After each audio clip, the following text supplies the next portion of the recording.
नमस्कार मंडळी. आज आपण पाहणार आहोत गुळाच्या आणि साखरेच्या पाकातील मोरावळा. मस्त रसरशीत तांबूस सोनेरी रंगाचा मोरावळा.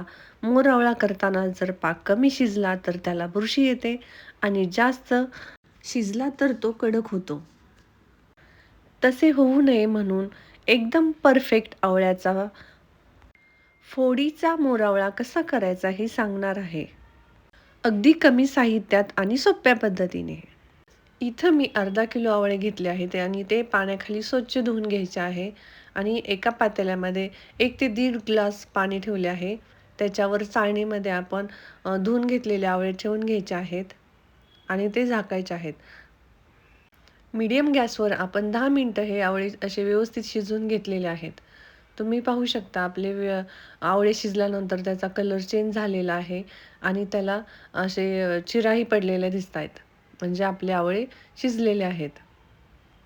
आवळे शिजल्यानंतर आपण एका नॅपकिनवर म्हणजे सुती कपड्यावर सर्व आवळे काढून घ्यायचे आहेत आणि एक-एक करून त्याच्यामधील आवळ्यांना फोडी ऑटोमॅटिकच पडल्या जातात शिजल्यानंतर आणि त्याच्यातील आपण बी साईडला काढून घ्यायचं आहे. आणि 1 ते दीड तासापर्यंत आपण हे आवळे फॅनखाली सुकण्यासाठी ठेवून द्यायचे आहेत. मी इथं 1 ग्लास साखर म्हणजेच पावशेर साखर घेतलेली आहे आणि पावशेर गूळ असं समप्रमाणात दोन्ही घेतलेलं आहे. तुम्ही पाहू शकता आपले आवळे कसे फॅनखाली व्यवस्थित सुकलेले आहेत. त्याच्यामध्ये थोडंही पाणी राहिलेलं नाहीये. आवळे आपण व्यवस्थित सुकवल्यामुळे आपला मोरावळा खराब होत नाही. आपण हे सर्व आवळे एका पातेल्यात ओतून घ्यायचे आहेत.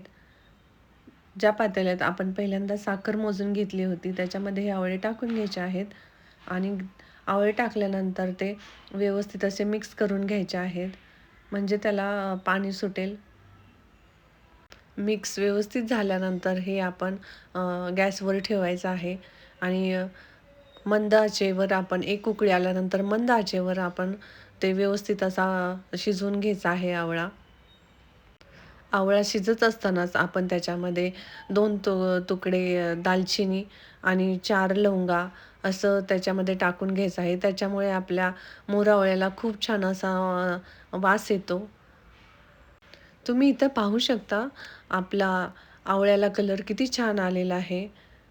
आपण थोडा गूळ टाकल्यामुळे आपल्या आवळ्याला कलरही खूप छान आलेला आहे. इथं आपण आवळे 1 तारी पाकापर्यंत शिजवून घेतले आहेत. तुम्ही पाहू शकता आपला गूळ आणि साखरेच्या पाकातील आवळा तयार झालेला आहे. खूप असा छान मस्त काचेसारखा दिसणारा आवळा आणि टेस्टलाही खूप छान असणारा आपला मोरावळा तयार झालेला आहे. तुम्हीही एकदा ही रेसिपी करून पहा. आपला आवळा रेडी झाल्यानंतर आपण त्याच्यामध्ये अर्धा चमचा वेलची पूड टाकून घ्यायची आहे.